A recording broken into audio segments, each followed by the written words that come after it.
Matapos na naman muling matalo ang Gilas Pilipinas sa FIBA World Cup sa pangalawang pagkakataon, madami na ang nagagalit at nakikiusap sa Samahang Basketball ng Pilipinas na patalsikin na ang current coach nito na si Chot Reyes. Madaming mga sports analyst at former national team players ang nagsasabi na ito na daw ang pinakamalakas na lineup ng Gilas sa kasaysayan ng bansa.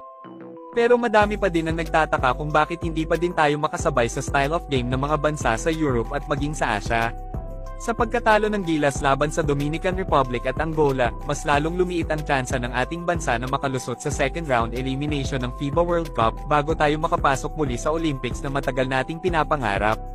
Kailangan muna kasi nating talunin ang bansang Italy ng 13 points o mas higit pa at matambakan ng Dominican Republic ang Angola. Isa na itong suntok sa buwan para sa Gilas ayon sa mga basketball expert. Ito nga ay matapos manalo ang bansang Japan laban sa European country na Finland. Alam naman natin na isang Asian team lang ang pwedeng makapasok